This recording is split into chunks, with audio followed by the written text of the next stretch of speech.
It's channel upgrade time, boys. Hopefully this all works, because I'm not even gonna test it. Let's pop you on that. That wasn't. I didn't mean to make that noise. Is it supposed to go that way or the other way? That way? No. God, I bet that sounded good. Look, you can barely see it. It's on a white. It's a black microphone and a white shirt. That was a bad idea, wasn't it? Where'd you get 'em? How'd you get 'em? So, top tip for all you budding YouTubers out there. Well, two top tips really. One, you need to have the microphone in the right place. Otherwise, you end up having to re-record the entire video all over again. It's very rare for me to actively. And two, the time of day is very important when your house just seems to soak up the sun to the point that you feel like you're going to die. However, the benefit of having this microphone is I can now f*** off into a different room. So I'm going to go and record the rest there. This is a great introduction to a video about a game that I don't know, I just hate it. Scene change.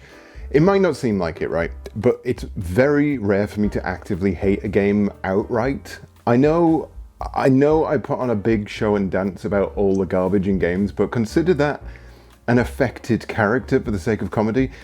If it's funny to pick away at a smelly old game with my giant scratchy fingers, then I'll go ahead and do it. However, in the case of this game, ignore all that.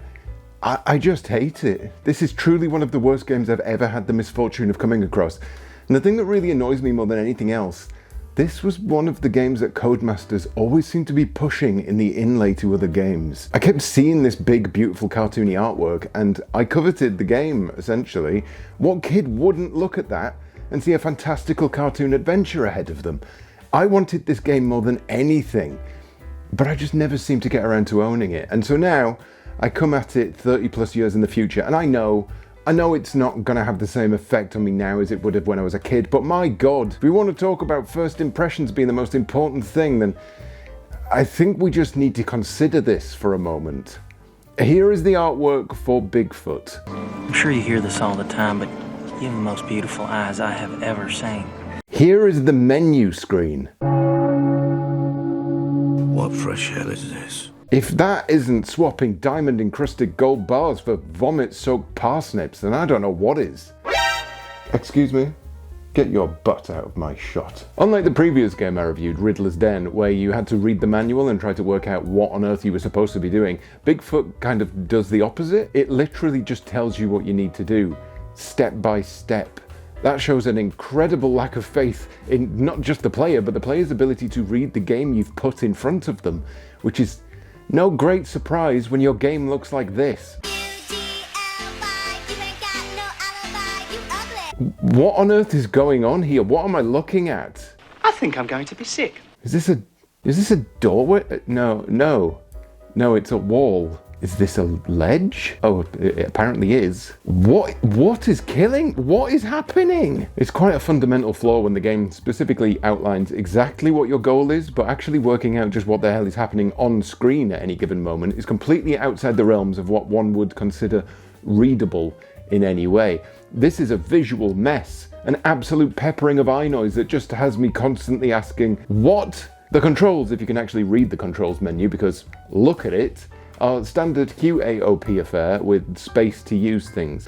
And to add a smidge of insult to injury, none of this is responsive in the slightest. It, for some reason, takes multiple button presses to move around these menus, almost as if the game has just gotten distracted by looking at itself in a mirror. You haphazardly clamber your way around the landscape, you find teeny tiny little things that look like they can probably be picked up, maybe, whatever they are, and then you get in exactly the correct position to bend over and pick up said item. You have to enter a menu screen, choose the pickup command, and then you pick it up. You couldn't just give me a pickup button. Had to go for the whole menu system. Really keep that gameplay flowing. The game gives you multiple lives, plus an energy bar, which seems generous until you realize all of the enemies kill you in one hit, sometimes before they're even visible on the screen. Good work. And the energy bar is basically just used to punish you for non-enemy based hazards, such as this stuff, which I guess is quicksand, maybe? Everyone was obsessed with quicksand in the 80s, so I'm just going to guess it was quicksand. It also makes you lose energy when you fall from a height. Not from the landing, but from actually falling. Bigfoot. I don't think that's how falling works. I always want to try and say something nice about a game, even when I dislike it, but Bigfoot is just so haphazardly mashed together that even the budget price can't save it.